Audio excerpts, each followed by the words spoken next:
अस्सलाम वालेकुम। कैसे हैं आप लोग? उम्मीद है ठीक होंगे। Welcome to my YouTube channel और मेरा नाम है डॉक्टर मोहम्मद शफाक। आज की वीडियो में हम एक और मेडिसिन के ऊपर बात करेंगे। मेडिसिन का नाम हमारे पास है ज़फ़ामैक्स। ज़फ़ामैक्स क्यों यूज़ की जाती है, इसके क्या काम है, क्या इसके यूजेस और बेनिफिट्स हो सकते हैं, किन लोगों को इस्तेमाल करवाई जाती है, क्या क्या इसके फ़ायदे और नुकसानात हैं, मुज़र असरात हैं, साइड इफ़ेक्ट्स हैं और कितनी दफ़ा आपको इसको इस्तेमाल करना चाहिए और किन बीमारियों में इस्तेमाल करना चाहिए, आज हम इसी टॉपिक के ऊपर बात करेंगे। तो वीडियो स्टार्ट करने से पहले काइंडली मेरे चैनल को सब्सक्राइब कर लीजिएगा और बेल आइकन को प्रेस कर लीजिएगा ताकि मेरी सारी वीडियोस आपको मिलती रहा करें। तो चलिए वीडियो स्टार्ट करते हैं।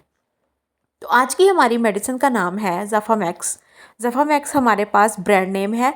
इस तरह के और भी बहुत सारे ब्रांड नेम्स मिलेंगे आपको, लेकिन जो इसका जेनेरिक नेम है वो आपने याद रखना है, क्योंकि मैंने जैसे कि पहले भी कई दफ़ा अपने वीडियोस में बता दिया है कि जब भी आपने मेडिसिन याद करनी है आपने हमेशा जेनेरिक नेम याद करना है, क्योंकि वो चेंज नहीं होता। ब्रांड नेम जो होता है ऊपर वाला बड़ा वाला जो लिखा होता है वो चेंज हो जाता है।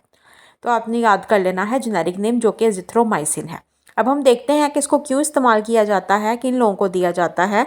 तो ऐसे लोग जिनको किसी भी किस्म का इन्फेक्शन हो जाता है, जिस्म में बैक्टीरियल इन्फेक्शन हो जाता है, तो उनको जो है वो हम ज़फ़ामैक्स या एजिथ्रोमाइसिन टैबलेट का कैप्सूल का इस्तेमाल करवाते हैं।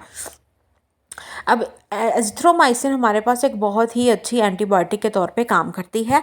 अब एंटीबायोटिक्स क्या होती हैं? एंटीबायोटिक्स एक ऐसी मेडिसिन की क्लास है जो कि आपके जिस्म में मौजूद इन्फेक्शन, ख़ास तौर पे जो बैक्टीरिया का वजह से होने वाला इन्फेक्शन होता है, अब वो किसी भी बैक्टीरिया की वजह से हो सकता है, लेकिन बैक्टीरियल इन्फेक्शन होना चाहिए, तो उसको जो है वो ट्रीट करने में ज़्यादातर मदद करती हैं कि आपके जिस्म के अंदर मौजूद इन्फेक्शन को किल करती हैं।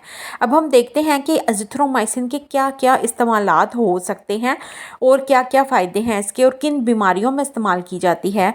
तो ये अब देख सकते हैं कि bacterial sinusitis and acute otitis media, अगर आपके कान का इन्फेक्शन हो गया है, आपके नाक का इन्फेक्शन हो गया है, आपके रेशा हो गया है, या आप कान में से टिन टिन टिन की आवाज़ आ रही है, रेशा जमा हुआ है, तो इस तरह का जो भी इन्फेक्शन है उसको किल करती है। इसके अलावा अगर आपको नमूनिया हो गया है, नमूनिया में क्या होता है, आपके फेफड़े, आपको चेस्ट का इन्फेक्शन हो जाता है, छाती का इन्फेक्शन हो जाता है, फेफड़ों का इन्फेक्शन हो जाता है, बहुत बुखार हो जाता है, उस तरह का मसला होता है, उसको ट्रीट करने के लिए भी यूज़ किया जाता है। इसके अलावा अगर आपके गले के अंदर सोजिश हो गई है या टॉन्सल हो गया है आपको, उस कंडीशन में भी आपका गला बहुत ज़्यादा स्वेल कर जाता है, तो उसको भी देखा जाता है कि अगर वो बैक्टीरियल इन्फेक्शन की वजह से है तो उसको हम किल करने के लिए एजिथ्रोमाइसिन का यूज़ करवाते हैं। इसके अलावा अगर आपके जिस्म में किसी भी किस्म का कोई स्किन का इन्फेक्शन, जिल्द का इन्फेक्शन हो गया है, तो उसको भी हम ठीक करने के लिए अपना एजिथ्रोमाइसिन का यूज़ करवाते हैं। इसके अलावा एसटीडीज़ में भी वही यूज़ किया जाता है। एसटीडी क्या होती है? ऐसी बीमारियां जो सेक्सुअल ट्रांसमिशन, मतलब कि सेक्स की वजह से एक दूसरे में जरासीम फैल जाएं, एक पार्टनर को होता है तो दूसरे पार्टनर को भी हो जाए बैक्टीरिया का इन्फेक्शन, या इन्फेक्शन किसी भी किस्म का जो ज़्यादातर बैक्टीरिया के साथ ताल्लुक़ रखता हो, तो उसको किल करने के लिए भी हम एजिथ्रोमाइसिन या ज़फ़ामैक्स टैबलेट का यूज़ करवाते हैं। इसके अलावा सीओपीडी में भी और ब्रोंकाइटिस में भी ये क्या होता है, ये आपका रेस्पिरेटरी सिस्टम का मसला है, इसमें भी आपके फेफड़े और गला इन्वॉल्व होता है। तो इसमें अगर आपको किसी भी किस्म का गले का या फेफड़े का इन्फेक्शन हो जाता है तो उसको किल करने के लिए भी यूज़ की जाती है। इसके अलावा अगर आपको यूटीआई का इन्फेक्शन हो गया है, पेशाब की नाली का, या उस जगह पे जो भी ऑर्गन मौजूद है उनका इन्फेक्शन हो गया है, उसको किल करने के लिए भी हम एजिथ्रोमाइसिन टैबलेट का या ज़फ़ामैक्स टैबलेट का इस्तेमाल करवाते हैं। तो जैसा कि मैंने आपको जितने भी इसके इस्तेमालात बताए हैं, इन सब कंडीशंस में आप ये दवाई इस्तेमाल करवा सकते हैं अपने मरीज़ों को, या अगर आपको खुद को है तो आप कर सकते हैं। अब हम देख लेते हैं कि इसको आपने इस्तेमाल कैसे करना है, कितनी दफ़ा करना है। तो इसको आपने खाने के घंटे के बाद, आपने खाना खाने के घंटे के बाद आप इसको ले सकते हैं और आपने पानी के साथ इसका इस्तेमाल करना है। दूध के साथ कोशिश करें ना लिया करें, बस पानी ही ठीक है। पानी के साथ आपने मेडिसिन का इस्तेमाल करना है। सुबह शाम एक एक टैबलेट का, एक एक कैप्सूल का यूज़ कर सकते हैं। 24 घंटों में एक टाइम भी यूज़ कर सकते हैं, और अगर आपको ज़्यादा प्रॉब्लम है तो आप 2 टाइम भी कर सकते हैं, सुबह शाम।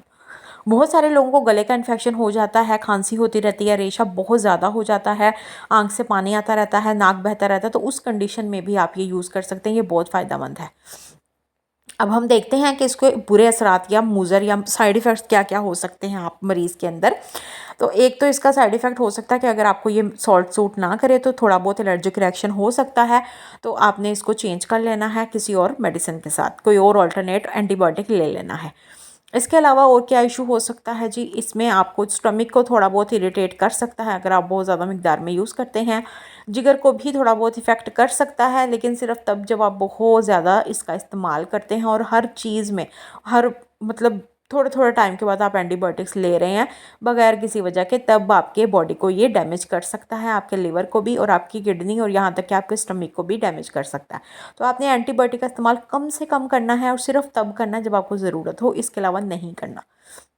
तो ये थी आज की हमारी वीडियो। उम्मीद अच्छी लगी होगी, समझ आई होगी। कोई क्वेश्चन हो तो पूछ सकते हैं।